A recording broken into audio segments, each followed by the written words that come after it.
He's 27-0, and he's also 27-0 in the hardest weight class in the world in MMA. It is the hardest weight class, and I'm not trying to be biased. It's just true.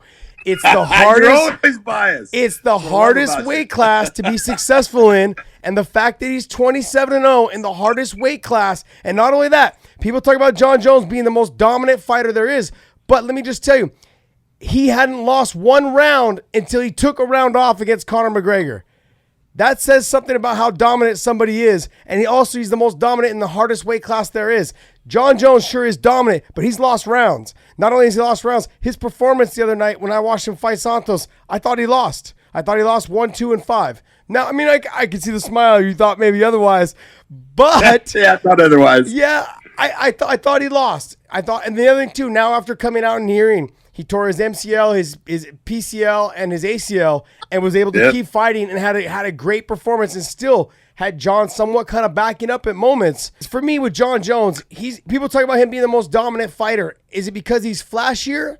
Which I think it is. He's flashier. Sure, he dispatches the people, but like to me, he wasn't very against Anthony Smith, and now against Santos, he wasn't very compelling to show that he's that guy. Because remember, Anderson Silva kind of started doing the same thing towards the end of his career, kind of like moving the hands around, doing a lot of movements, but didn't really throw punches. And Jon, to me, in that fight, didn't fight the same way. So I put Khabib more ahead of DC because Khabib right now is undefeated in the heavier weight class. And not to mention, the 205-pound weight class, it's not the most stacked. Let's say the 185 and the 205 and the heavyweights, those are weak divisions. They're weak. You have the top 4 guys, 5 guys, and then sure, there are a couple guys come in every once in a while and explode on the scene, but they're not the most stacked division. Yeah, but you could say that, and I agree with you. When you say, if you're going to say, is 155 more stacked than light heavyweight or heavyweight? Absolutely. There's just more guys of that size that fit in that class, and what Khabib has done is incredible. But Khabib has won 1 title, and he's had it for how many fights? Yeah, true. 2 fights. Yeah. All right. He's got to do more. And you are absolutely right. I will tell you, in all the fights that I did with Khabib, he dominated every opponent he faced. Mm-hmm. He is incredible. You are absolutely right. He has that ability to make that position on that Mount Rushmore. He has that ability, and he can follow through with it, because it all comes down to what you're talking about. People are starting, look at there's little blueprints that are put out by guys on how to beat somebody. And look at some of these guys are starting to figure out Jon and how he controls distance and everything. Nobody has figured out Khabib yet. They all know what he's going to do. They just can't figure out how to stop it. And they can't figure out how, once he gets on top of them, that's when they learn, oh my God, he does this in a different way than anybody I've been training with. And Khabib has that ability. I just don't look at it like he's gone far enough.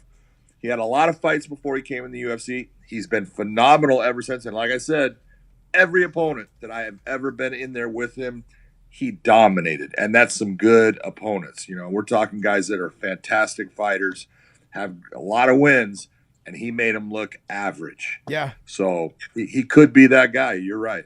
Yeah. I mean, I'm just saying, I understand that in this day and age, people that win multiple titles, they're trying to. That's kind of what we're putting that Mount Rushmore now. Is, do you have 2 titles? Do you potentially even looking to fight for a 3?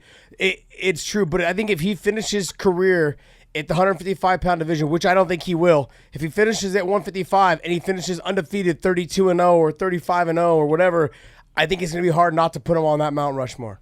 Yeah, you could be absolutely right.